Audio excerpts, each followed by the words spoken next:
Cue line. He won't be a moment. I think he could be interested if he doesn't have to start too early in the morning.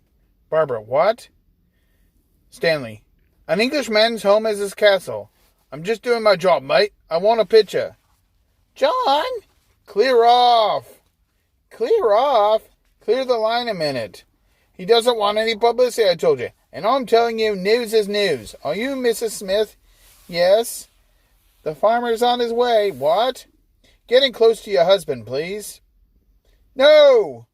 Oh, my head. Darling! John, are you there? Hey! Lovely! Hey! It should make the first edition of the Evening Standard. It bloody well won't.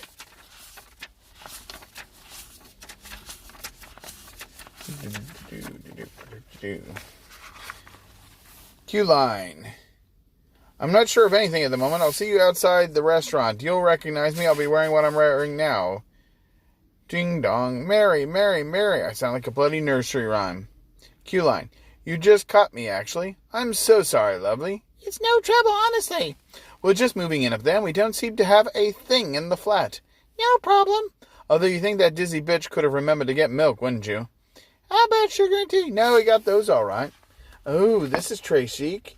You short of anything else up there? Only decorators, darling. We're up to our armpits in paint. I'm afraid that's not my line. No, it's not Cyril's either. He won't lift a finger, lazy queen. I'm Barbara Smith, by the way. Bobby Franklin. I'd like to say I won't be a nuisance again, but knowing me, I probably will. Any time. For God's sake, don't encourage me. I thrive on familiarity. Well, anything we can do to help. My husband can put his hands to most things. Can he? He's a bit of a handyman. Well, if he's also young and handsome, for God's sake, don't let my Cyril get in your hand at him. Okay, hang on a moment. Thanks ever so. Ring, ring, ring, ring. I say, do you and Cyril like homemade cake? Anything but fairy. Laughs. Chocolate? Yes, to hell with the diet. Ring, ring, ring, ring, ring. Hello. Who's that? Bobby Franklin. I've got the flat upstairs. Well, I hope you're having a better time than I am. I don't know about that. I'll call Mrs. Smith for you. It's Mr. Smith I want. He's not in. That's good. At least I think it's good. Did he sort of rush out and stayed or anything? I don't know how he left. No, there aren't any police there, are there? Is this a phone in on Capital Radio? No. I'll get Mrs. Smith for you. No, she's probably had enough of me and my King Edwards. Well, would you like to leave a message?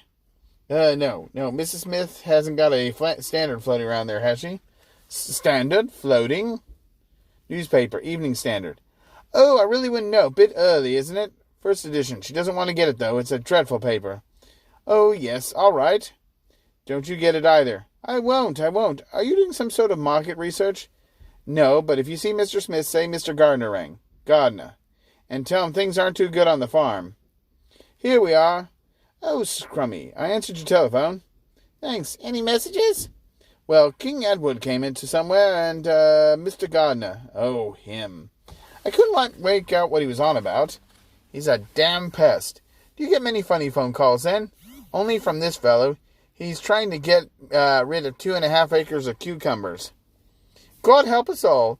He said to tell Mr. Smith that things weren't too good out on the farm. With him running the place, I'm not surprised. Is Mr. Smith in that line of business, then? No, he drives a taxi. Oh, lovely. Cyril and I are in the dressmaking caper. I'll remember that. Yes, we'll fix you up, love. Evening frock, little afternoon number. The trouble is with Cyril, he can't pay out a pot with half of them. I'll go out with you. It won't get you anywhere, my dear.